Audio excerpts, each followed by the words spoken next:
man akalain. Narito tayo ngayon upang matunghayan at pag-usapan ng talaga namang napakainit at nagbabagang napaka-trending na issue ni Ate Erica. Sa pagpapatuloy nga ng ating istorya ay nandoon pa rin si Kalingap Val Santos Matubang sa bahay nila Ate Erica upang i-interview at makapanayam ang kanyang lolo at lola na naiwan, pati na rin ang kanyang ibang kamag-anak na nagagalit sa kanya. Sa vlog nga na ito ay sinabi nga din ng lolo ni Ate Erica na siya daw talaga ang unang vinavlog ni Kuya Ruel upang tulungan. Ngunit nabaling lang daw talaga ang focus kay Ate Erica at ginawa siyang Kalingap Angel. At dahil nga doon ay nagtuloy-tuloy na rin ang sikat ni Ate Erica. Tay, magandang araw po sa iyo. Ang pangalan mo, Tay? Miguel. Miguel Surita. Ikaw yung unang giblog ni Ruel? Umpo. Para tulungan. Siya po. Ngayon, bakit napunta kay Erica yung tulong? Ay, di ko nga po alam at siyang napukusan na nila Rab. Ang sayata ni Ruel, inilipat kay Rab, parang hindi daw kayang Ewan ko, hindi ko alam. Yung natagpuan si Erica, parang si Erica ang parang turnover ni Ruel kay Rab. Kalingap Rab. So yun, ginawang Kalingap Angels. Yun.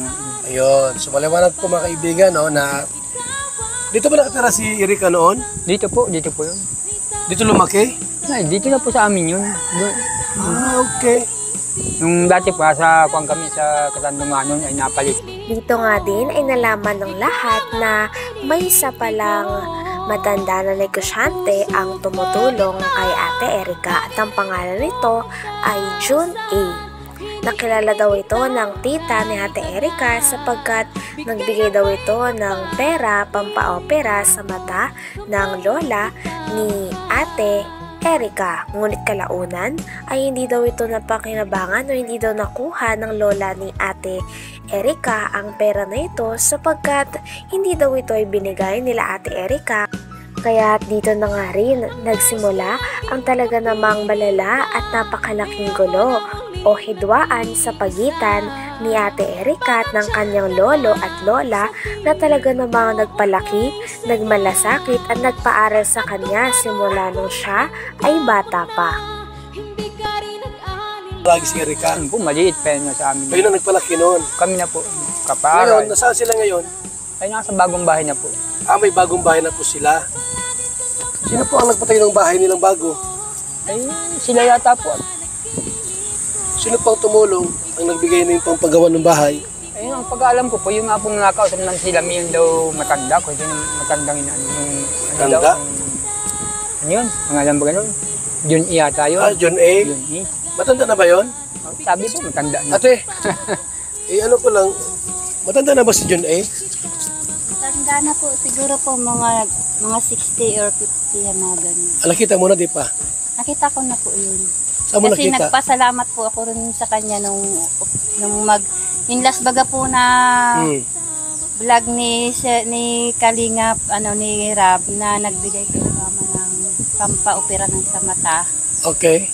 Ay hindi po namin alam na kakontak na pala po yun. Dito nga din ay Kontak nalaman na nila. nila na habang vinavlog daw pala ni Kalingap Rab si Ate Erica ay kakontak na ni Sheila May o ng ate ni Ate Erica si Sir June A na sponsor at negosyante.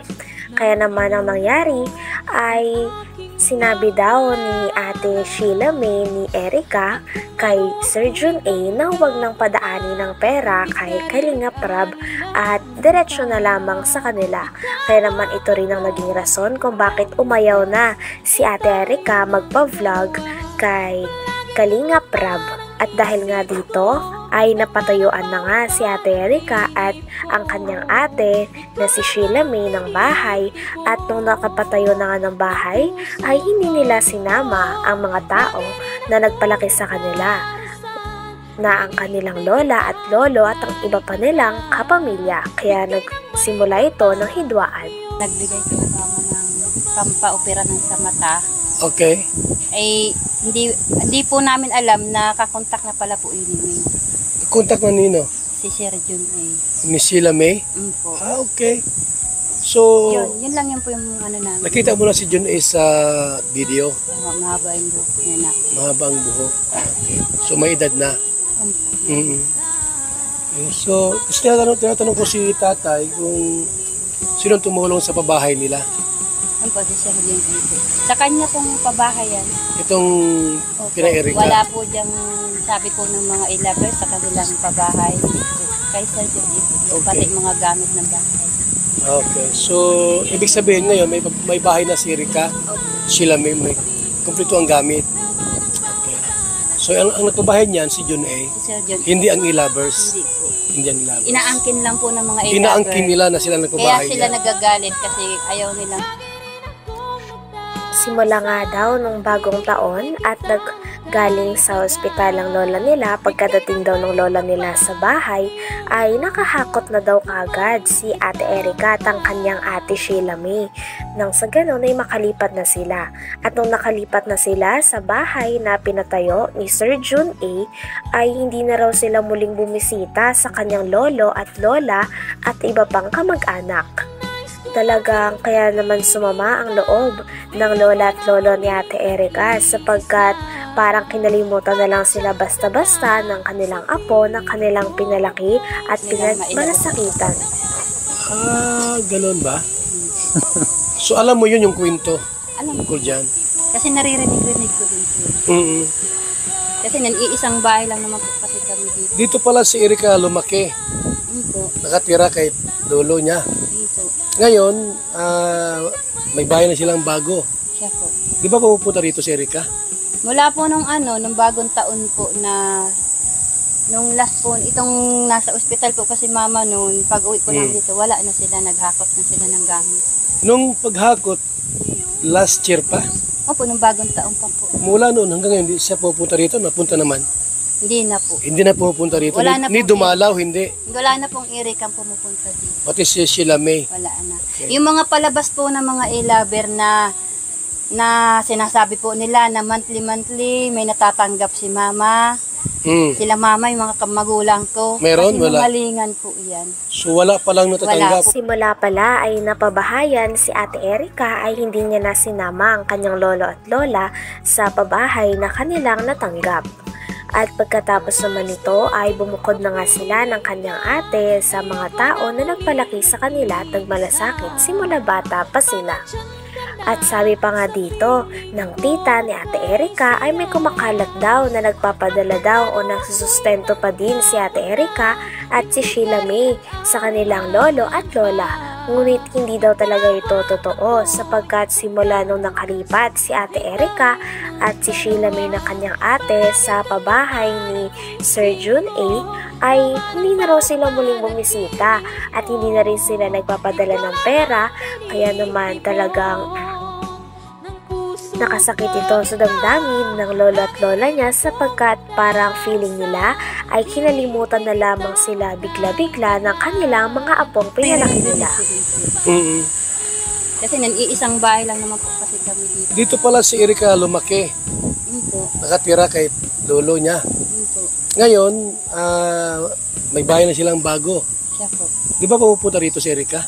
Mula po nung nung bagong taon po na nung last po, itong nasa ospital po kasi mama noon, pag uwi po namin dito, wala na sila, naghakot na sila ng gamit.